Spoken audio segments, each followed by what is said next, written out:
Hello, my name is Garima, and alongside Samuel, Jamal, and Corey, we will be analyzing Dollar General's performance, the changing market and its implications, and lastly, some suggestions for the company's future strategy.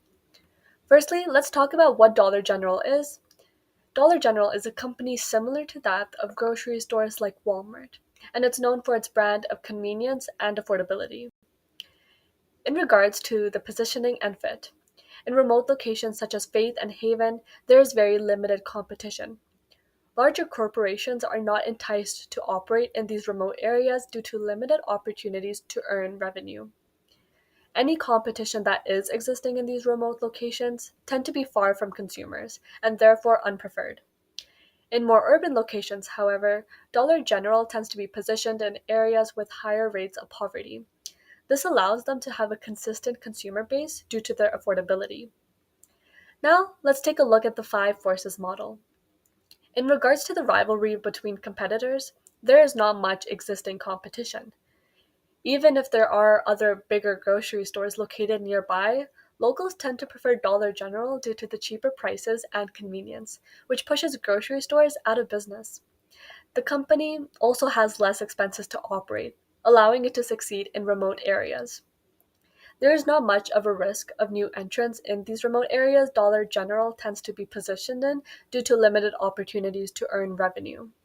In more urban areas, people tend to prefer Dollar General regardless, reducing the sales of competitors by approximately 30%. For the market power of buyers, customers don't have much influence due to the limited number of other stores in remote locations. The consumers also tend to be lower class, so they can't afford other options, reducing their influence on pricing.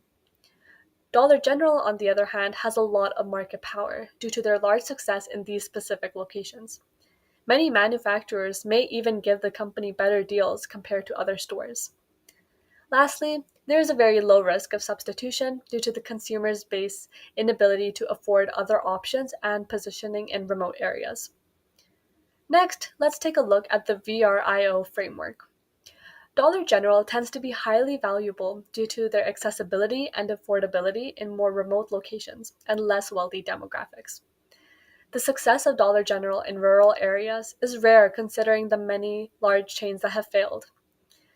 Dollar General only succeeds due to their lower expenses, specific pricing, and positioning, which is why they are inimitable.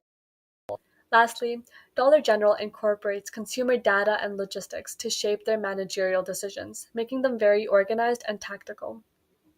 Overall, the competitive advantage of Dollar General is based on their low expenses that allow them to operate in locations that bigger chains can't, their consistent consumer group, and their brand built on affordability. Now that we know where Dollar General stands strategically, let's take a look at their institutional environment. Using institutional theory, we can break down Dollar General's environmental challenges into one main theme: sociocultural change. As consumers change, Dollar General's business model will as well. It is not uncommon for people to demand higher quality and more sustainable products over convenience. If social changes like these continue to develop, substitution and new entrants will arrive in only a matter of time. On top of this, an increase in consumer concern for social legitimacy in the corporations they buy from can also push Dollar General to change their ways. Now, you might be thinking, how exactly will Dollar General adapt to all these changes? In other words, how will Dollar General gain social legitimacy and social responsibility? Well, they will need to do two things. They will need to A, perform token gestures to help the community, and B, follow CSR or corporate social responsibility guidelines to help their reputation. Dollar General, like I said before, will have to change their CSR guidelines if they become part of a community. In the video, the Dollar General that left Haven, Kansas came back after the citizens of this town begged for it to make a return to their community, despite it not being a very profitable move for the business. So in this case, the Dollar General chose the value it gives to the community over profits. And these token and strategic gestures not only set up Dollar General for success in the community, but it also gives the business a profitable line of good behavior. This may sound great, but as the community gets more attached to their local Dollar General, the community will also demand more out of it. To remediate this risk, Dollar General will have to orientate their business plan to make CSR a part of their value proposition. At the end of the day, if Dollar General can do more for a community than just simply give them affordable and accessible goods, their competitive advantage will only continue to thrive and exist. And on that note, we have suggestions as to how we can make Dollar General better in this case. After thoroughly reviewing Dollar General's business model, the first idea we're proposing is expanding into the world of e-commerce. Digital retail has taken over in recent years. Amazon, Walmart, and even smaller chains have fully embraced online shopping. Meanwhile, Dollar General has remained mostly in-store. That's a huge opportunity. By introducing options like online ordering, grocery delivery, or in-store pickup, Dollar General can stay competitive and meet rising consumer expectations, especially in rural areas where convenience is everything. This doesn't need to be a massive rollout. Start small, a basic mobile app, local delivery trials, or partnerships with third-party services. It's about showing customers that Dollar General is evolving with them.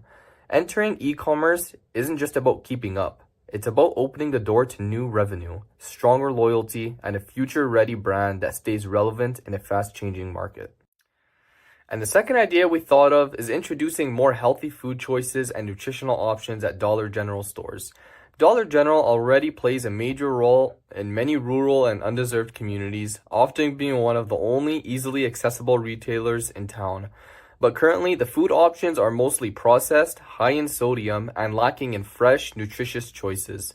This creates a missed opportunity both for public health and business growth. Our idea is to start incorporating healthier alternatives. Think fresh fruits and vegetables where possible, low sodium canned goods, whole grain products, and affordable low sugar snacks. In addition, we'd propose clearer nutritional labeling and in-store signage to help customers make informed decisions quickly and easily. To keep things affordable, Dollar General could partner with regional food suppliers, apply for government grants that support food access, and pilot the program in select high-need locations before expanding. This initiative isn't just about doing good, it's smart business. Most consumers are seeking healthy, budget-friendly options, and by meeting that demand, Dollar General can build stronger customer loyalty and tap into a growing market segment. With this change, Dollar General can move from being just convenient to being convenient and healthy, offering real value that makes a difference in people's daily lives. After having discussed everything, there is one more thing we need to look at, and this is the relationship of everything. In other words, what is the relationship between the VRIO framework and Porter's five forces, and how does that tie into the sociocultural changes, the CSR practices, and the technological changes we mentioned recently? First, to answer this, we need to look at the VRIO framework once again. If we break it down, we see that the V for value lies where consumers see value in ethical and sustainable business. Also, Dollar General would be the only dollar store caring for its community. This would make the business model rare. Also, we need to consider I in VRIO. So first, Dollar General's CSR practices could be very hard to copy if they implemented at all their locations. In turn, this would make Dollar General inimitable. Let's also consider the organization of the business model. As consumers change, Dollar General will have to use CSR practices to structure their business to meet the new demands of any sociocultural change that comes up in the future. Now, now that we've discussed now, we've talked about the VRIO framework, let's take a deeper dive into Porter's five forces. First, let's consider the threat of new entrants. As mentioned before, better technology, better e-commerce, and more online and delivery options could help Dollar General better compete with bigger stores like Walmart. Also, when it comes to the bargaining power of suppliers and the bargaining power of buyers, more e-commerce and more technological advancements could put way less reliance on traditional labor and supply chains, and that would genuinely make Dollar General a much more effective business. Let's also consider the threat of substitutes. Healthier options, as we suggested, can turn Dollar General into a store selling cheaper substitutes to healthy food sold in other stores, which would help everyone get healthier for way less. Overall, if we look at industry rivalry, we can see that CSR practices, sociocultural, technological changes, you name it, They can all contribute into making Dollar General not only a better business, but also a better option for consumers in all cases.